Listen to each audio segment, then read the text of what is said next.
Murder is an art, and as such, the privilege of committing it should be reserved for those few who are really superior individuals. And the victims, inferior beings whose lives are unimportant anyway. Obviously. You aren't planning to do away with a few inferiors by any chance? Who knows? I'm a creature of whim. Is it all over? Brandon! A stupid display like that in front of somebody else will be just as good as a confession. Being weak is a mistake. Because it's being human? Because it's being ordinary. There's something upsetting both of you a great deal. I think we're going to get caught. You've got to pull yourself together. It's odd the way one can pyramid simple facts into wild fantasies, isn't it? Good and evil, right and wrong were invented for the ordinary average man, the inferior man, because he needs them. This party will be the most exciting ever given. Oh, no.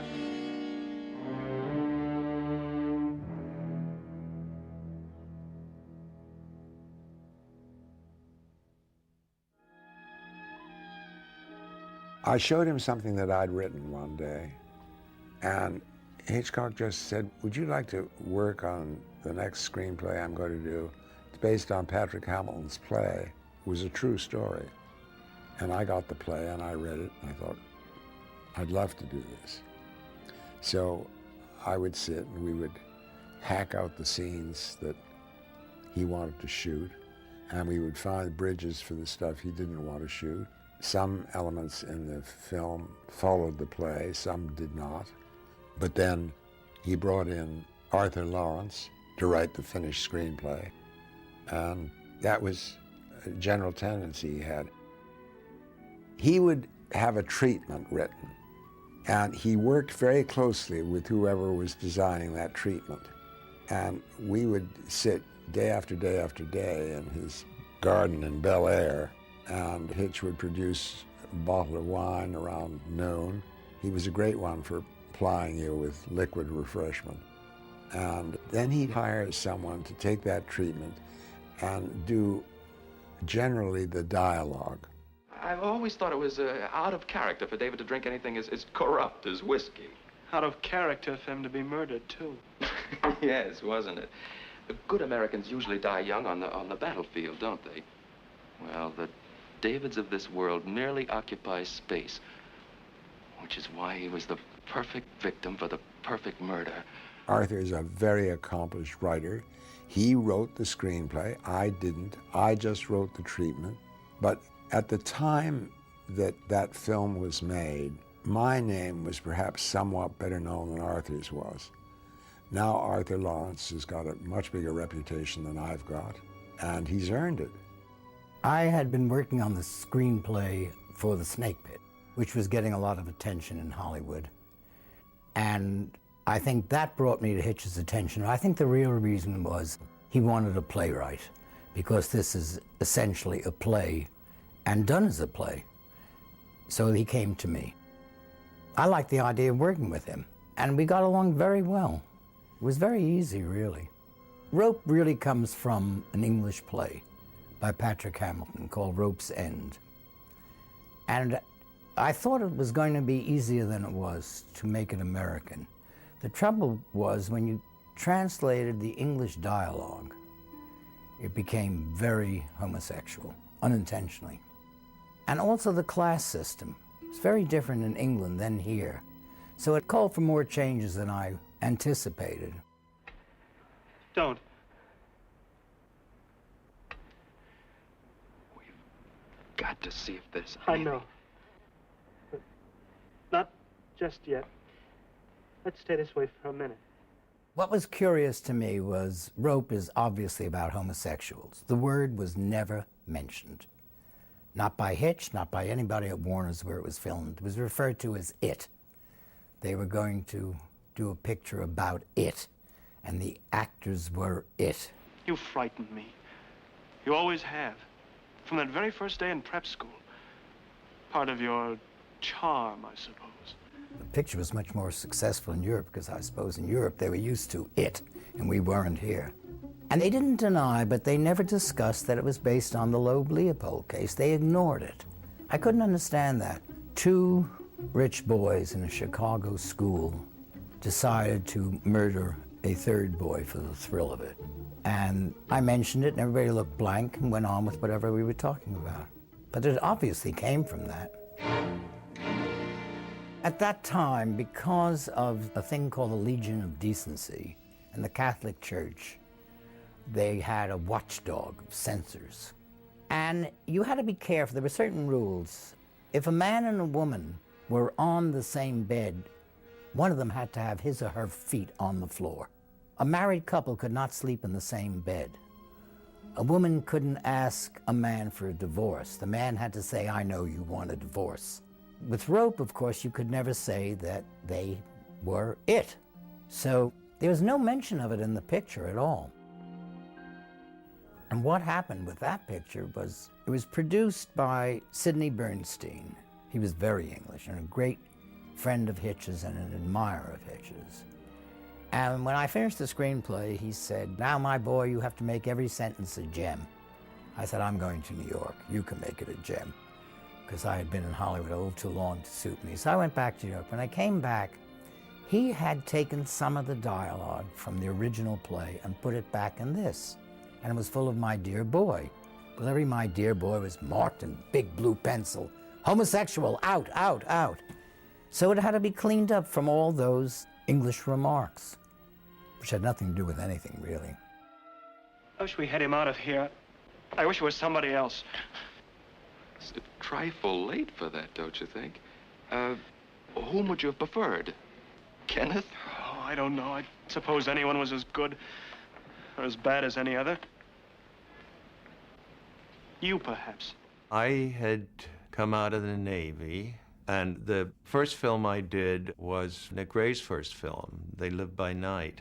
And right after that, I came to New York for the first time and fell madly in love with New York and with the theater. And I was supposed to be here for 2 weeks, and I stayed for 6 or something. And finally, the studio was screaming at me, Sam Goldwyn, get back to Hollywood. So I did, and lo and behold, I was going to go see Mr. Hitchcock, because I had to go to the studio and pick up the script of Rope. I had no idea what it was. You're not really frightened anymore, are you, Philip? You can't have fear, you know. Neither of us can. That's the difference between us and the ordinary man, Philip. They talk about committing the perfect crime, but nobody does it. Nobody commits a murder just for the experiment of committing it. Nobody except us. John Dole had quite a success in the movie The Corners Green. He was very good in it. And I thought he was quite good in this. That bears a curious resemblance to champagne. It is. It's very good champagne, too. What's the occasion? Well, I told you on the phone. It began as a little party for Mr. Gentley, so he could look over those first editions. Then it turned out Philip and I were going up to the country tonight. You told me that, too, Brennan. Did I? Yeah. Well, I thought I'd make it sort of a farewell for Philip. The starting of John Dole was in the script, and he did it wonderfully. And the only reason I thought of it was it shows his nervousness, this apparently cool character. Something to make the audience say, oh, he's going to break, I hope. You always did stutter when you were excited. Well, I guess I'm always excited when I give a party. Really? In Rope, you have a teacher who is also supposed to be homosexual. I smile because Hitch wanted Cary Grant for that part, Montgomery Clift, for one of the boys. And according to what he told me, they both turned it down because they didn't want to be identified with it. But the intention was that this teacher had influenced these boys with Nietzsche's philosophy of the Superman, and he also had an affair with one of them. Well, now, you don't really approve of murder, Rupert, if I may. You may, and I do. Think of the problems it would solve. Unemployment, poverty, standing in line for theater tickets. Well, Jimmy Stewart never had an affair with anyone. He was just a Boy Scout. So the picture was curiously off focus and didn't have the sexual center that it should have. He was very good as a detective, but he had no relation to those boys at all. Something gone wrong, Brandon? No, Janet just has a talent for being bothersome at times. However, I suppose I'd better...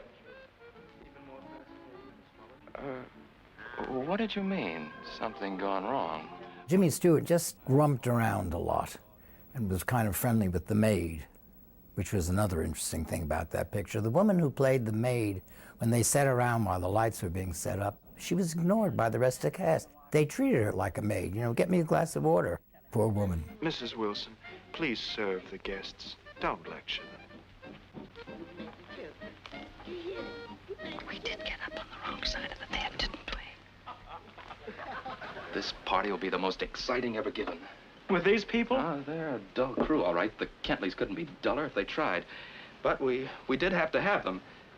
After all, they are David's mother and father. I don't know about what he wanted. I just know that perhaps because I came from the theater, every character is important. And I guess in movies, they weren't used to that anyway. Rope doesn't have a very large cast, and I thought it was really important that every character be a character. Oh, Mr. Kentley, so glad you could come. Thank you, Brandon. Mrs. Kentley isn't well, so I took the liberty of bringing my sister-in-law, Mrs. Atwater. She's been staying with us. Oh, delighted to have you, Mrs. Atwater. Delighted to come, dear boy. What was curious to me was Rope is supposedly American and has 2 English in it. And I think a brilliant performance in the picture is given by Cedric Hardwicke, who's English. Constance Collier, she was a marvelous, marvelous actress. And she had a lady with her secretary, which I called her Nanny, named Phyllis, and she'd be always calling Phyllis, Phyllis, Phyllis, she'd be yelling all the time. So we all started yelling, Phyllis, Phyllis. But she and Sir Cedric were really the peppy ones on the set. They had a great time together. They just laughed and carried on and, you know, enjoyed themselves. Do you know, I think I like Mason as much as Errol Flynn. I'll take Cary Grant myself. Oh, so will I. Capricorn, the goat, he leaps divine. So much, Yes. Absolutely. Oh, he was thrilling in that new thing with Bergman. What is it called now? The something of the something. No, that was the other one.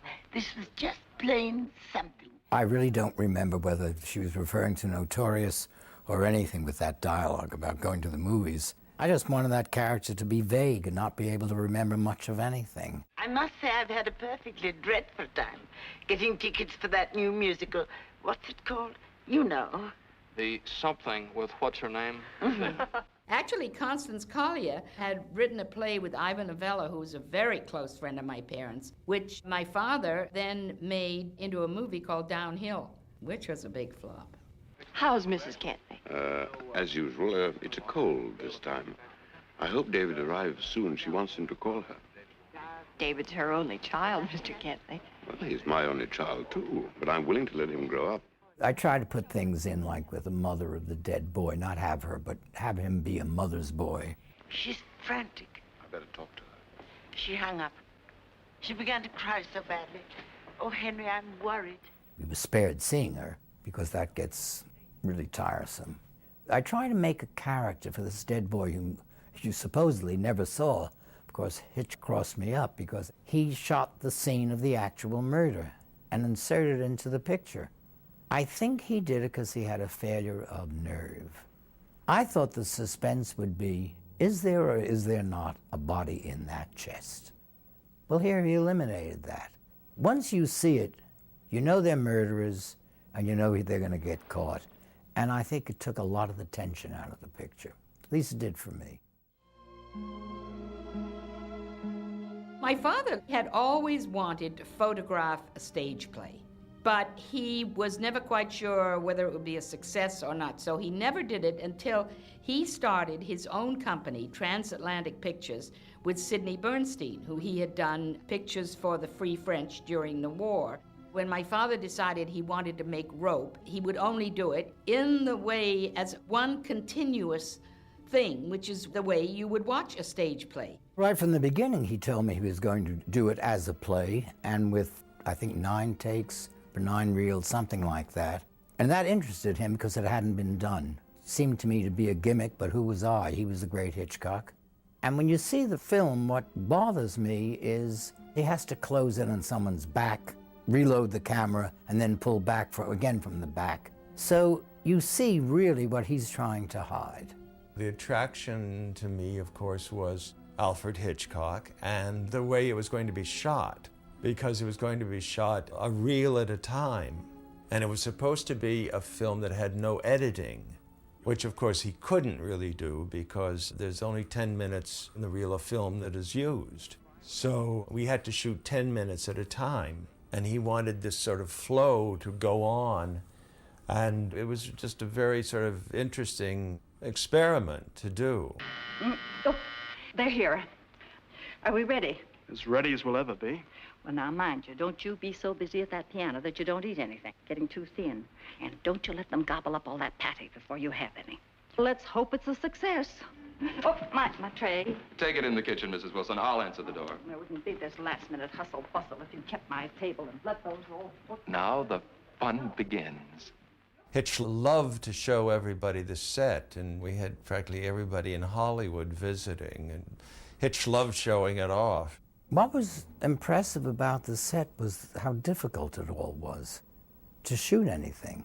You didn't get any idea that this was a startlingly attractive set or unattractive set, but it was like seeing this giant erector set that this kid was moving around and getting his jollies from. It was amazing, the timing. The stagehands were terribly important in that picture. It was all laid out ahead of time, which he always did with all the drawings. And it was difficult because the walls were on rollers and the furniture had to move all the time. And we would rehearse for a day and then shoot the next day. And many times the lighting didn't work right, so we'd have to reshoot. And it was hard on the actors. He was famous for calling actors, I don't know, sheep or something. And I remember he had a press conference on the set of Rope. And he was a star, which most directors weren't. He was the star of his pictures. So the press from all over the world was there, and he was expounding on how much he rehearsed. And Jimmy Stewart said, the only damn thing that's been rehearsed around here is the camera, which was true. He had a curious way of directing. He would say, smile, and then you had to stop smiling. That was directing actors. But he got what he wanted. You going to play? How lovely. Your wife sends her love. David wasn't there? No, he'll probably be here in a minute, though. It was a Poulenc piece, and I had to learn it as best I could. It was recorded, of course, but I had to really sort of do the fingering. I knew the music, and it also had a strange quality I thought was right for the picture. He practiced it like mad, Farley. Couldn't really play it, but at least the fingers looked right. I'm always intrigued with that in the screen. You see them playing up a storm and you begin to believe it. You're very fond of that little tune, aren't you? You know, Philip, I wish I could come straight out with what I want to know. Unfortunately, I don't know anything. I merely suspect. He was, he was Jimmy Stewart, and I had a feeling he was a bit unsure about the part, because in a sense, he is as much a heavy as the boys are, because he was their teacher, and he never really played that kind of part before. So I don't know how he felt. I think he felt a bit uncomfortable, really. Someone like James Mason would be more acceptable, really, than Stewart. I think that's maybe one of the reasons that it wasn't such a big hit. They didn't like Stewart in that kind of part. It was very hard for the actors to play, for example, an intimate scene with their feet crossing over each other as they climbed over cables to accommodate the camera. Everything was to accommodate the camera. And Hitch was terribly nervous about it. It was very hard to do. It was a gigantic trick, and that's what interested him. The color cameras were enormous.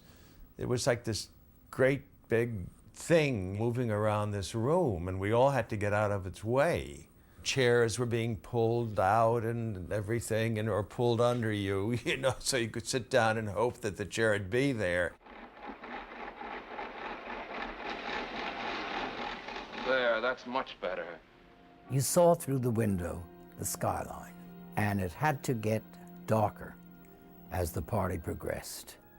And this was Hitch's first picture in blazing Technicolor. The set was very subdued, and the costumes were all very quieted. He was careful about that. And you saw it on the screen. It was like a Mexican fiesta in Olivera Street. Because the printing process was quite primitive then. And that was the first time I ever saw him get really angry. And they had to reshoot and reprint. It was awful. The crews loved him because he knew everything technically. Years and years and years before, when he was very young, he worked in Munich, in Ufa, you know, the German studios, and he was a set designer then, and you know, he did all kinds of jobs. So he knew what lenses should be on the camera and where everything should be and the lights and everything. And the crews loved him because he knew. And not many directors did, may I say, not many at all. Hitchcock is in every one of his pictures. Very important cameo because everybody's looking for him. And the question was, how was he going to get himself into a picture that takes place in one room? So the original idea, which was his, he was going to have a neon drawing of his profile on a sign outside the room, which he did, and then I suppose he decided it was too obvious or too jokey. So under the titles, you see him walking along the street where the boys have their apartment. What the devil are you doing? Making our work of art a masterpiece. Brandon, you're going too far. Why? What do you mean? I just thought it'd be nice to have supper in here. On this. He was interested in adding ghoulish touches of what he hoped would be.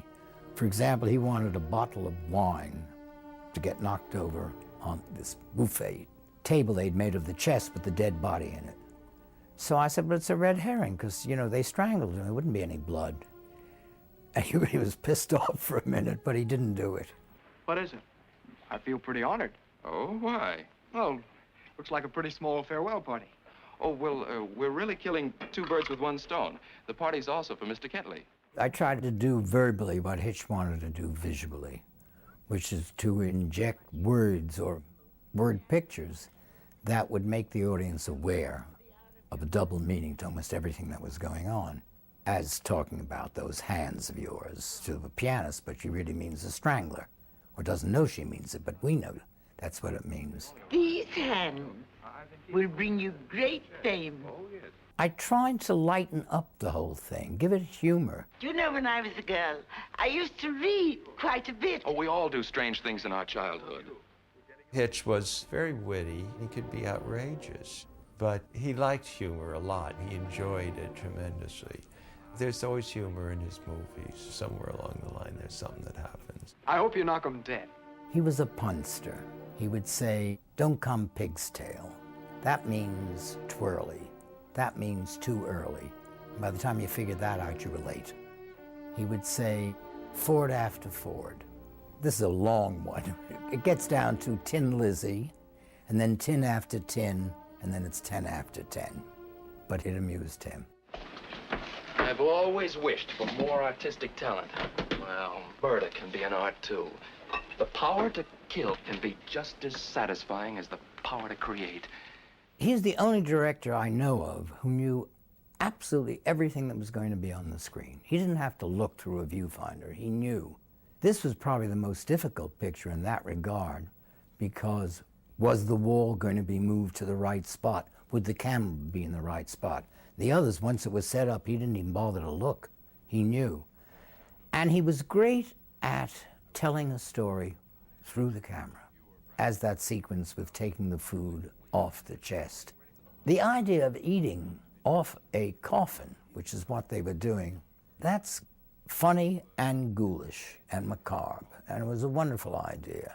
But he takes it up a step higher, because as the food is removed from the top of the chest, which is a coffin, you suddenly think, what's going to happen when the maid takes off the last food, the tablecloth, and has to open the bloody chest to put the books back in? And that he does beautifully and so quietly. You don't realize you're in danger till suddenly you, the audience, are. You think, oh my God, we're going to see. Again, from my viewpoint, having seen in the beginning, it was no surprise.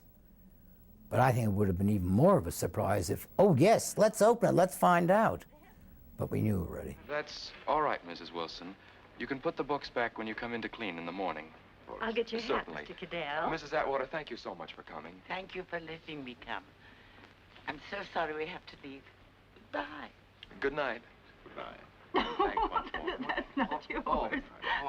Johnny about it. I'm very sorry we had to spoil it. You couldn't possibly spoil it, Mr. Kentley. That is filmed so brilliantly. You think they're going to get away with it. And then comes that hat thing, and it's done wonderfully. He was just brilliant at that. It's a twist because it's entirely believable. It isn't a fake thing. People do that. They put on the wrong hat. Good night, Mr. Cadell. Oh, you going too? Yes. Yes, I must. Good night. Good night. Brandon, it's Rupert. What? He wants to come up. He says he left a cigarette case here. He wants to come up. Well, let him come. Stewart was in part responsible for the murder. He had taught these boys that philosophy. He's trying to find an excuse for himself, and he can't really. So what it comes down to is the detective explaining, you left the glove at the scene and there was a drop of blood and that sort of thing. Otherwise, it was straightforward acting. It works. Suppose you or I, how would you get David out of the way? Now, you're much better at this sort of thing than I am. No, but what would you do if you or I? I wanted to have more fun between the two fellows, and there wasn't room for it, let's put it that way. I didn't want to show them obsessed with murder and all that. After all, if they wanted to do murder for kicks, they must get some pleasure out of it, but let's see the pleasure. I suppose they were afraid if you showed the pleasure, you would hate them. I don't know, I thought it would make them more interesting, but anyway, it's not in. There's something upsetting both of you a great deal, something that, Excuse me, sir. They had dailies, except here you saw a reel.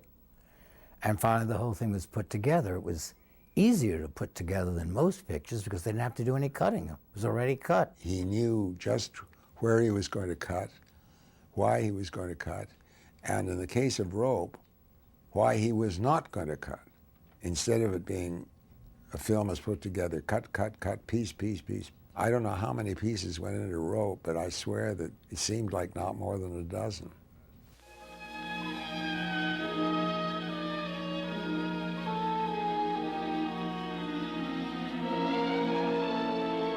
I do want to. I just think we ought to wait till after you graduate. I don't. It's only a month. Janet, a month. Please. Sorry. I personally consider us engaged as of now. Congratulations. David, no. Look, you can say yes in a taxi. I have a 2:30 appointment I'm and you're... staying right here. Oh, afraid you'll say yes?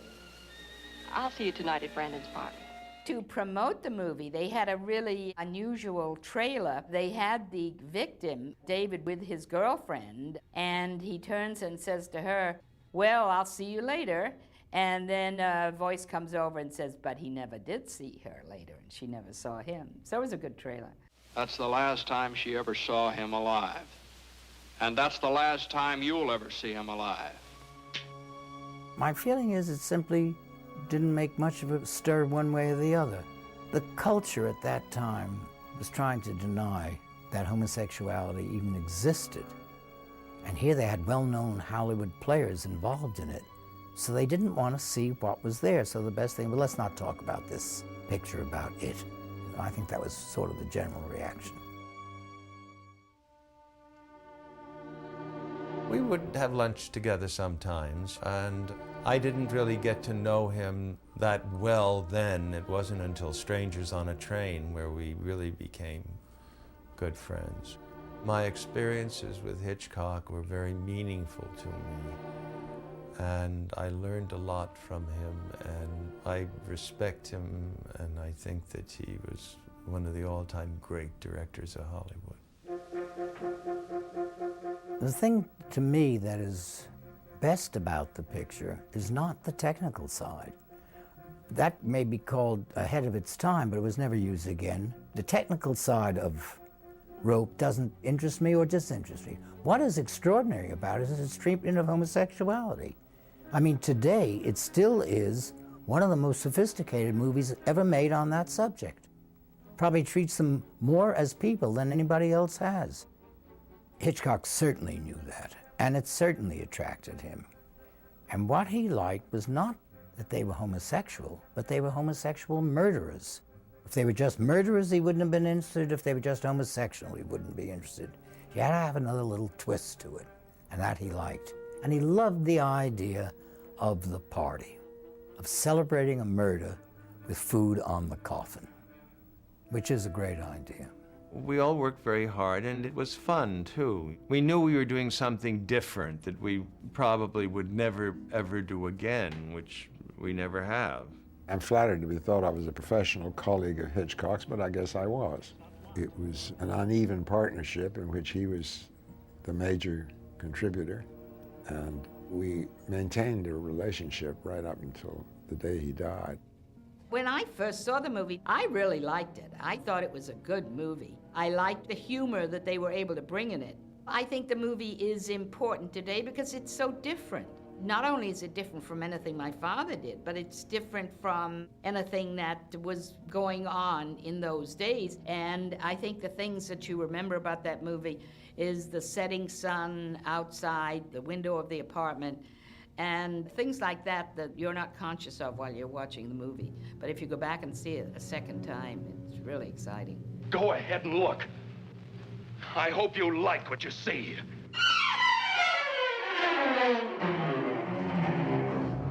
He's got it.